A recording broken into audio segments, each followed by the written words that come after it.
This term has a really deep, dark, insidious, ignorant origin.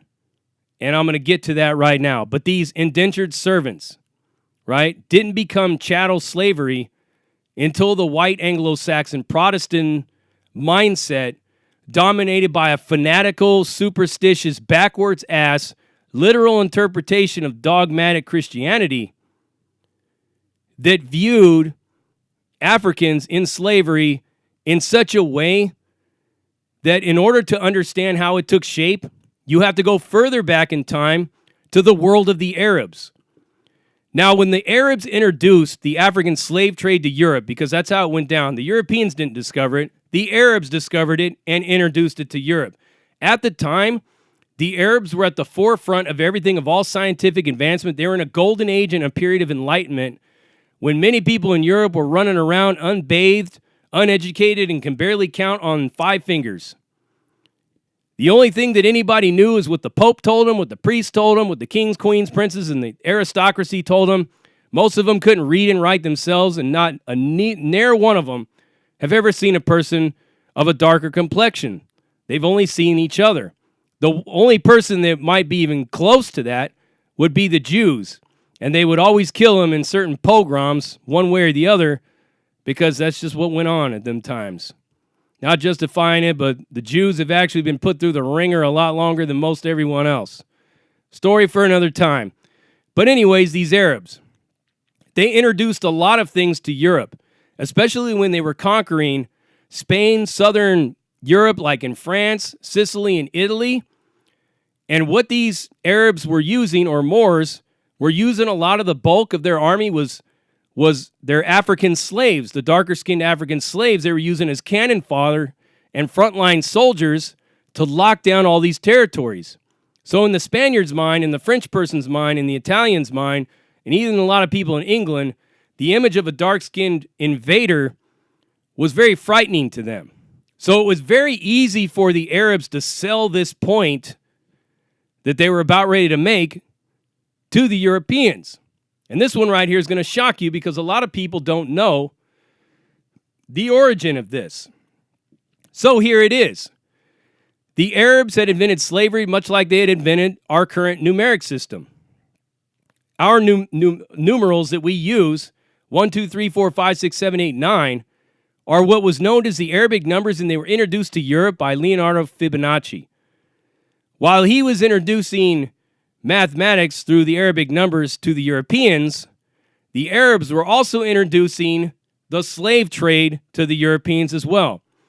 Now, the mindset of these Arabs was based upon a backwards-ass, bogus interpretation of historical biblical texts, grounded in the original books of Moses, the story of Noah, and the story of Cain and Abel.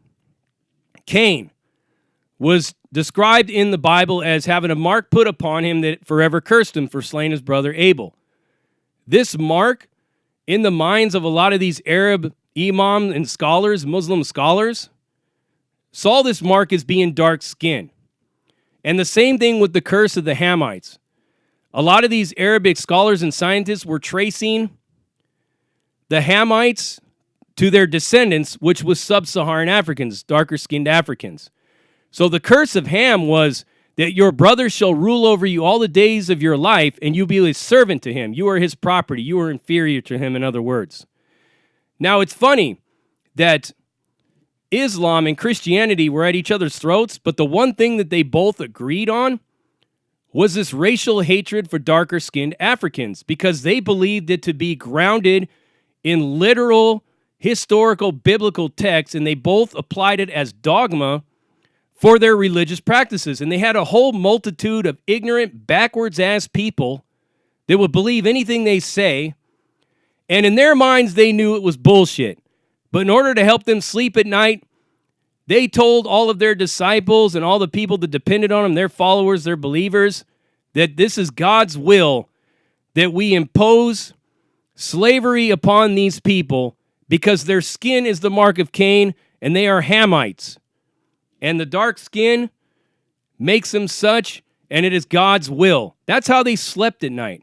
You got to remember these same backwards ass, fundamentalist ass clowns on both sides, Christian and Islam, were the same people that were teaching their followers that women had no souls. The women's sole purpose was the childbearing.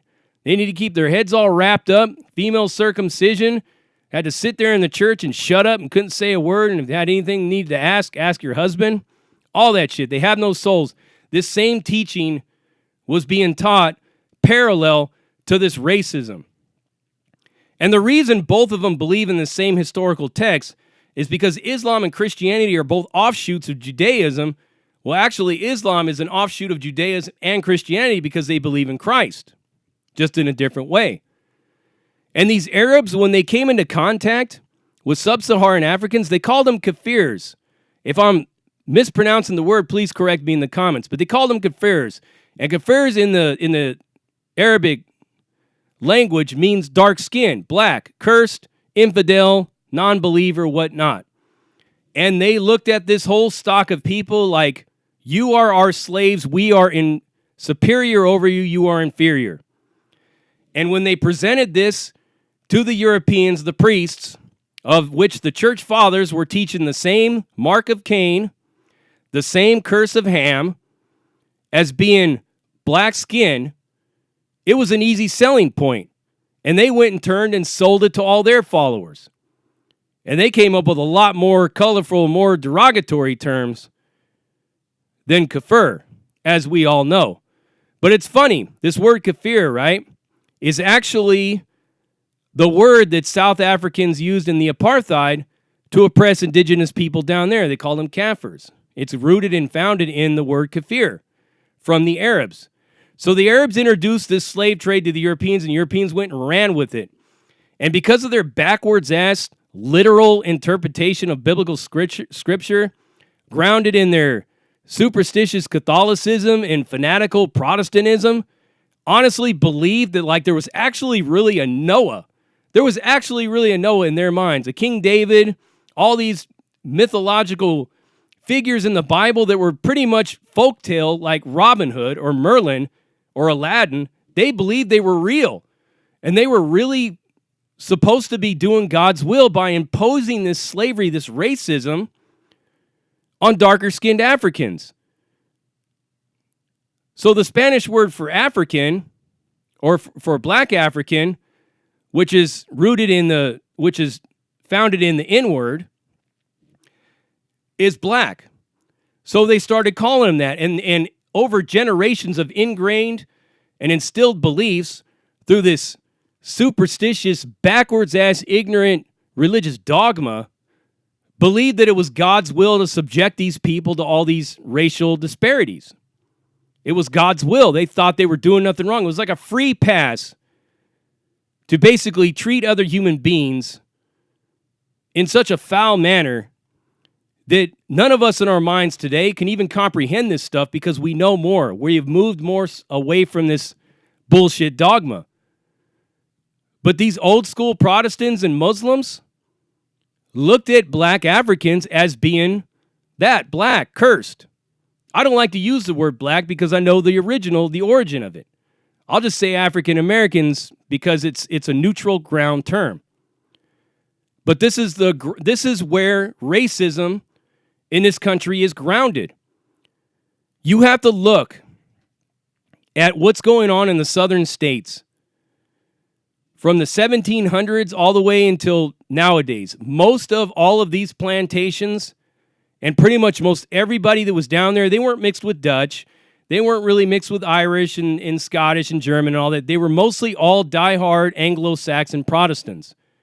All this Protestant WASP, Anglo-Saxon Protestant, Southern Baptist belief system, that African Americans were inferior to them and they were supposed to be slaves and they were their property because they were blessed by God and those ones were cursed.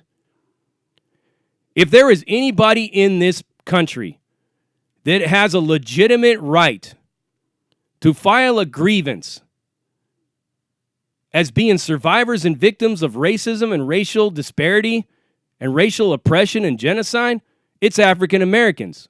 You can't take that away from them, and you can't even try to minimize it in any way, shape, or form because you are not in their shoes. That stuff is in their blood genetically. All that pain and frustration, it lingers in your blood, and it is passed through posterity. Just like anything else, just like anger or physical traits or certain personality styles that we inherit from our parents and our grandparents, this pain is in there as well. It's why I don't try to argue any of that stuff with anybody who's African American, because I understand. If anybody understands, I do, because I know the history. Many of you don't. Live in this fantasy land about this shit. This bullshit, backwards-ass religion, which is why I don't follow religion, is the reason for all of this nonsense. Now, you could be a follower of Christ or Muhammad. I don't care if you're a spiritual person. But if you believe in organized religion and you believe that the Bible is a literal interpretation of what really happened, then you validate all this shit. You're colluding with it. You have to understand that first and foremost right here and right now. African Americans are probably one of the only ones next to Asians that can legitimately argue racism, because how it was applied and how they were identified as a whole race of people, identified as inferior slaves, cursed by some mythological god. Who else on the planet can say that? All these other examples that people try to use with racism rolling so loosely off their lips, trying to get on the bandwagon one way or the other over this atrocity, are all basically examples of tribalism. And I'll explain that in a second. But African Americans, the only ones on this whole entire planet that was branded in such a way by so many different people. And if you think it stopped with the Europeans and the white Anglo-Saxon Protestants, you're dead wrong. Because as the Arabs introduced us to the Europeans, Europeans introduced us to guess who? Indigenous people on this continent. The Cherokees, the Choctaws, the Comanches all participated and were in party and in agreement to this African slave trade. Some of the same people of today that are arguing racism and whatnot were a guilty party to this, their ancestors. They knew it was wrong. I know all the yeah buts, yeah this, yeah that, yeah but is going to come out. There's no yeah but in this. They were a guilty party in this conspiracy, along with the Europeans and the Arabs. They all participated and benefited from it. And it's high time they acknowledge this shit, because there's historical record to prove it. Why miss me with that bullshit when they talk about racism and whatnot? They were a party to it, a guilty party. Fuck the Comanches. You should have seen the shit that they did. Some heinous ass shit. That's why I say there's more to the story than what a lot of you know. And you get stuck in these boxes of this optical illusion shit. Black and white were never meant to be a label or a brand or a badge of honor in any way, shape, or form. One was a class designation, and the other one is grounded in some kind of a stupid, bullshit-ass religious curse based on a fairy tale told around a campfire. Ridiculous. But now the white umbrella continues to evolve. With the mass influx now on the West Coast of Asian migration, the federal government had to redefine what white people were.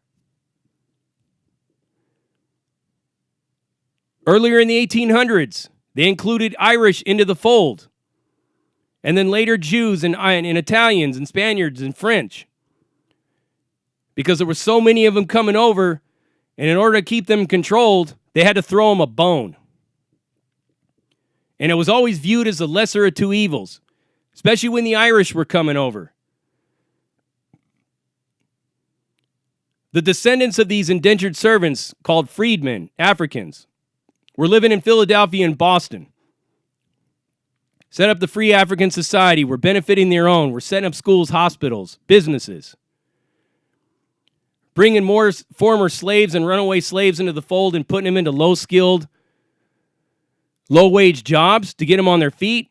Here comes the Irish immigrants, a mass influx of them fleeing poverty and famine, competing for these low-skilled jobs. It may surprise you to know that a lot of these Africans of the day were the first ones that were screaming, "They're taking our jobs!" Because they were. So the Anglo-Saxon Protestant, the WASP, the elite white supremacists at the top, had to go with the lesser of the two evils. Because of this curse that they believed in, they couldn't bring the Africans into the fold. They hated the Irish, the fact that they were Irish, they were Irish themselves, and that they were Catholics and whatnot. And they looked at them as scum and inferior, but they decided to deputize them as white so that they could be the new gophers and become the cops. That's where the term Officer O'Malley came in. That's why how a lot of Irish ended up in the police force. Divide and conquer was the only gain. But then the umbrella expanded. In the 1920s and 1926, a Mr. Copeland introduced the bill to the 69th Congress to redefine what white people are under federal law.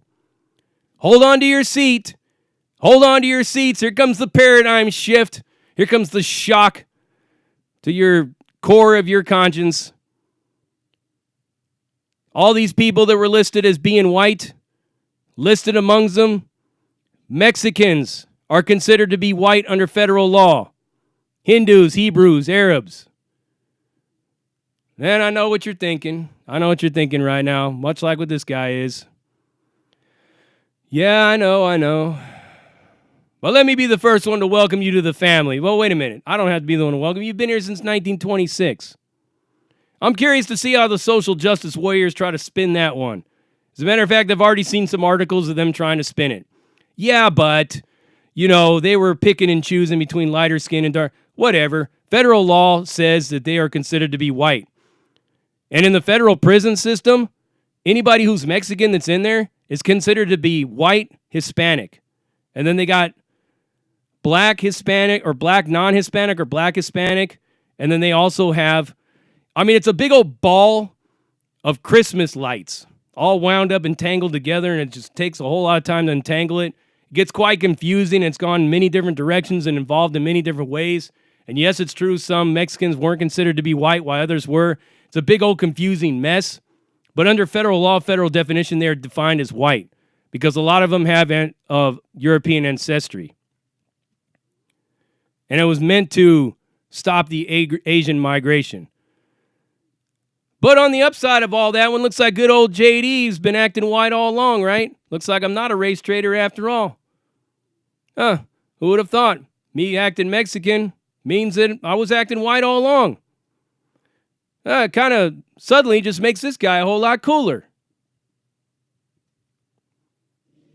Crazy, isn't it? Shocking to the core, but this is the real truth.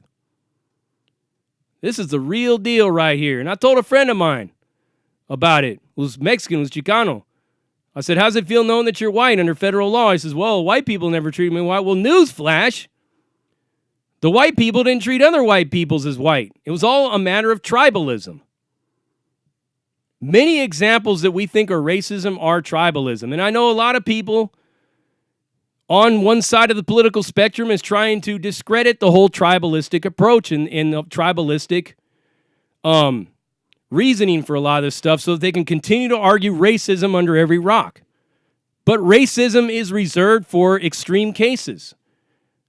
Everything else is tribalism. African Americans, legitimately, alongside of Asians, but more so than anybody else, outside of the Jews, can honestly argue and say, and you can't take it away from them, that they were subjected to racism because of the definition of their entire race according to religion and political ideology and oppression and greed.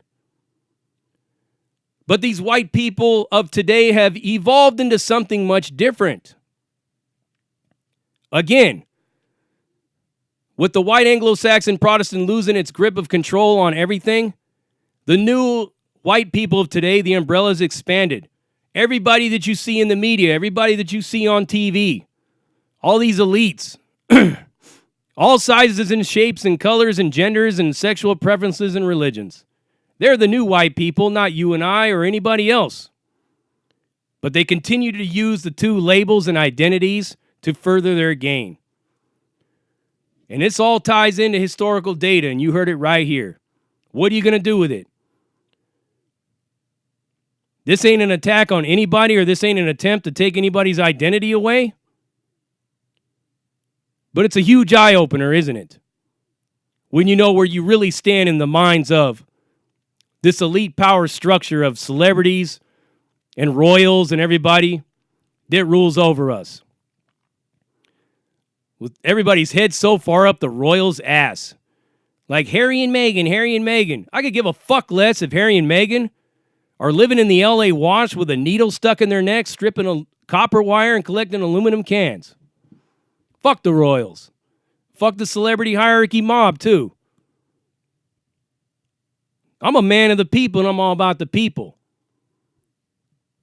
But this is what it is. This is the world that we live in, the reality of it. And this same group of people will try to push white supremacy out. White supremacy, white supremacy. Well, guess what?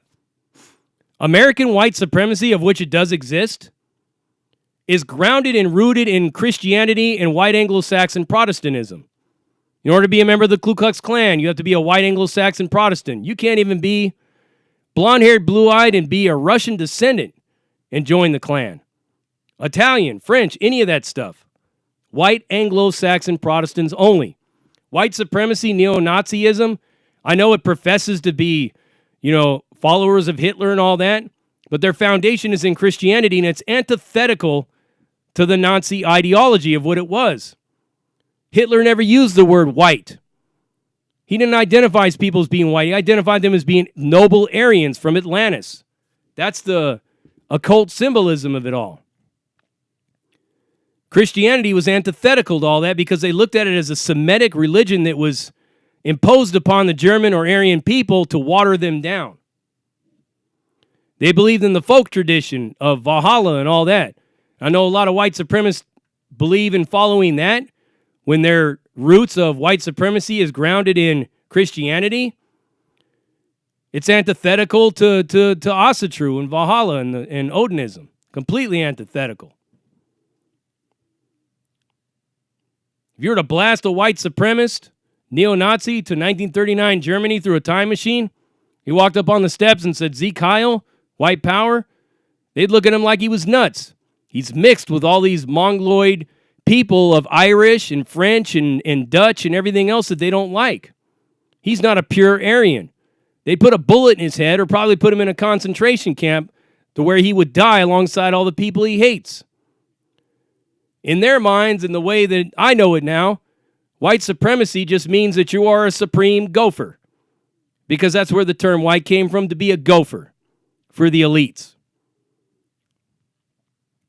And now it's evolved into something to where it is a symbol and a title and identity used to divide and conquer. You heard it right here at Prison Break Raw. Always bringing it to you raw and uncut. And that's how we like to raw. Prison Break Raw, uncut, uncensored, no holds barred, non-sugarcoat, not politically correct, all up in your face, slapping you with that dick of reality, and I'm out.